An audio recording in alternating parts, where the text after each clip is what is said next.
എന്തായിരുന്നു സംഭവം? എൻ്റെ മകൻ അഭിജിത്ത് എന്ന് പറയുന്ന മോൻ ഈ 2-2.5 വർഷം കൊണ്ട് എന്ന പെൺകുട്ടിയുമായി പ്രണയത്തിലായിരുന്നു. പ്രണയിച്ചു. ഇപ്പം ആ പെൺകുട്ടി കോളേജിൽ പോയപ്പോൾ ആ കൊച്ച് വേറൊരു മുസ്ലിം പയ്യനുമായിട്ട് സ്നേഹത്തിലായി. അതിൻ്റെ പേർക്ക് ഇവനെ ഒഴിവാക്കാൻ നോക്കി. ഇവൻ ജാതി പറഞ്ഞും അങ്ങനെ ഒഴിവാക്കാൻ നോക്കി. അതിൻ്റെ പേർക്കാണ് എൻ്റെ മോൻ ഡിസംബർ 25 തീയതി 10:45 മണിക്ക് ആത്മഹത്യ ചെയ്യുന്നത്. 2.5 വർഷം പ്രേമിച്ച്. അവര് മൊബൈൽ വഴി അങ്ങണ്ട പരിചയപ്പെട്ടതാണ്. ഞാൻ കണ്ടിട്ടുമുണ്ട്, ആ പെൺകുട്ടിയെ ഞാൻ കണ്ടിട്ടുമുണ്ട്. ആ കുട്ടിയായിട്ട് ഞാൻ സംസാരിച്ചിട്ടുമുണ്ട്. അവൻ്റെ കാര്യങ്ങളൊക്കെ ഞാൻ പറഞ്ഞിട്ടുണ്ട്. അങ്ങനെ ആറ്റെങ്കിൽ ഒരു ദിവസം പോയപ്പോൾ ഞാൻ അവരെ യാദൃച്ഛികമായിട്ടാണ് കാണുന്നത്. കണ്ടപ്പോഴത്തേക്കും ഞാൻ അടുത്ത് ചെന്ന് ഇങ്ങനെ ചോദിച്ചു, നീ പഠിക്കാൻ പോകണം, നീ എന്തിനും അവൻ്റെ പിറകെ നടക്കണമെന്ന് കേട്ടപ്പോൾ ആ കൊച്ചൊന്നും ഞാൻ പറഞ്ഞു, നീ അവൻ്റെ കാര്യങ്ങളും അവൻ്റെ ജീവിതവും അവൻ്റെ പ്രാരാബ്ദവും അവൻ്റെ ജാതി എല്ലാം അറിഞ്ഞുകൊണ്ട് തന്നെയാണോ നീ അവൻ്റെ പിറകെ നടക്കുന്നത് കേട്ടപ്പോൾ പറഞ്ഞു പോകാമെന്ന് പറഞ്ഞു. അഭിജിത്തിന് 21 വയസ്സ് കഴിഞ്ഞ്. ആ എയർടെൽ കമ്പനിയിൽ വർക്ക് ചെയ്തുകൊണ്ടിരിക്കുകയായിരുന്നു. കുട്ടിയാ അത് സമ്മതം തന്നെ എന്ന് പറഞ്ഞ്. കുഴപ്പമൊന്നുമില്ല, അറിഞ്ഞുകൊണ്ട് തന്നെയാണ് ഞാൻ അഭിജിത്തിനെ സ്നേഹിക്കണേന്ന് ആ കൊച്ച് പറഞ്ഞെന്ന്. കോളേജിൽ ചേർന്നതിന് ശേഷമാണ് ഈ കൊച്ച് വേറൊരു പുരുഷനുമായിട്ട് അവിടെ പഠിക്കുന്ന ഒരു കൊച്ചുമായിട്ട് പ്രണയത്തിലായി. ഒരു മുസ്ലിം പയ്യനുമായിട്ട് പ്രണയത്തിലായി. അത് ഇവൻ്റെ കൂടെ പറഞ്ഞ് അങ്ങനെ അവർ രണ്ടുപേരും പ്രശ്നമായിരുന്നു. പക്ഷേ പറഞ്ഞു എൻ്റെ മോൻ എൻ്റെ കൂടെ പറഞ്ഞതാണ്, തന്നെയാണ് പറഞ്ഞത് എൻ്റെ മോൻ്റെ കൂടെ. എൻ്റെ മോൻ എൻ്റെ കൂടെ അന്ന് ഒരു 2-3 ദിവസത്തേക്ക് ഇത് ചെയ്യണമെന്ന് 2-3 ദിവസത്തേക്കുമ്പോൾ ചെറുതായിട്ട് എന്നെ സൂചിപ്പിച്ചായിരുന്നു. ഇങ്ങനെ ഒരു പയ്യനുമായിട്ട് ഇതാണ് എന്നെ അവൾ തേച്ചെന്ന് പറഞ്ഞായിരുന്നു. അപ്പം ഞാൻ ഇത്രയും രൂക്ഷമാണെന്ന് ഞാൻ അറിഞ്ഞില്ലായിരുന്നു. സ്വഭാവത്തിൽ എനിക്കത്ര ഒരു സംശയം എനിക്ക് തോന്നിയില്ല സ്വഭാവത്തിൽ. അപ്പം ഇങ്ങനെ പറഞ്ഞു, അവൾ തേക്കും അമ്മ, എന്നിട്ട് അവൻ പറഞ്ഞ അവൾ പോണെങ്കിൽ പോട്ടെ എന്നാണ് പറഞ്ഞത്. പക്ഷേ ഈ കൊച്ചവനെ ആത്മഹത്യയിലേക്ക് പ്രേരിപ്പിച്ച്. ആ കൊച്ച് മെസ്സേജിൽ പറയുന്നുണ്ട്, നീ ആര് ചോദിച്ചാലും ഞാൻ പറയും ഞാൻ നിന്നെ ചതിച്ചെന്ന്. ഒരുപാട് പൈസയായിട്ട് ഒക്കെ ഈ കൊച്ച് കൈപ്പറ്റിയിട്ടുണ്ട്. പൈസയായിട്ട് മേടിക്കുമായിരുന്നു. ഡ്രസ്സ്, വാച്ച്, കടകൾ അത്രയും ഇറങ്ങി കയറി മേടിച്ച് പറക്കി നല്ല വൃത്തിയായിട്ട് ആ കൊച്ച് തിന്ന്. കണ്ടവരുണ്ട് ആ കൊച്ച് മേടിച്ച് പറക്കി തിന്നണം. നല്ല വൃത്തിയായിട്ട് അവൻ്റെ നിന്ന് മേടിച്ച് നല്ല പൈസ അവൾ മേടിച്ച്. അവൻ ജോലിക്ക് പോണ പൈസയൊന്നും അധികമൊന്നും എൻ്റെ കയ്യിൽ കിട്ടിയിട്ടില്ല.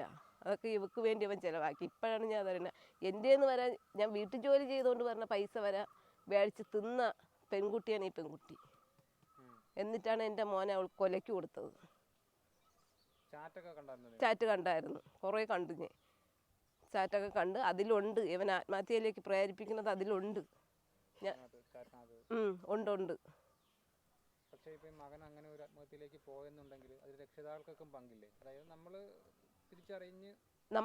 അറിഞ്ഞില്ലല്ലോ. നമ്മൾ അറിഞ്ഞെങ്കിൽ നമ്മളെ വിടുമായിരുന്ന? അറിഞ്ഞാൽ ഞങ്ങൾ വിടുമോ ഞങ്ങളെ മോനാ?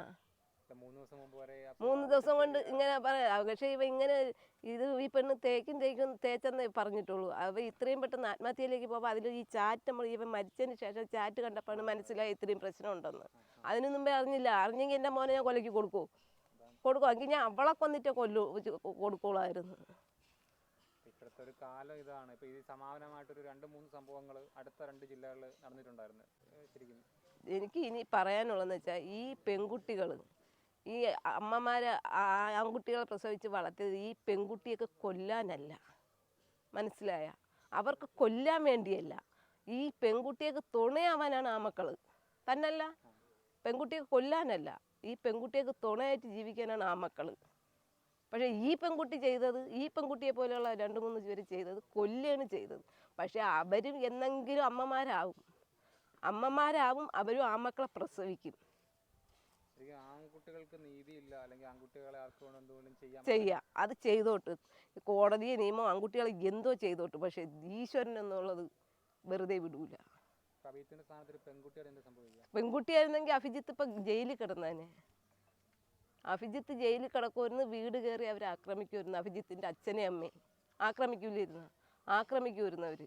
അഭിജിത്ത് ജയിലിലും ആവുമായിരുന്നു.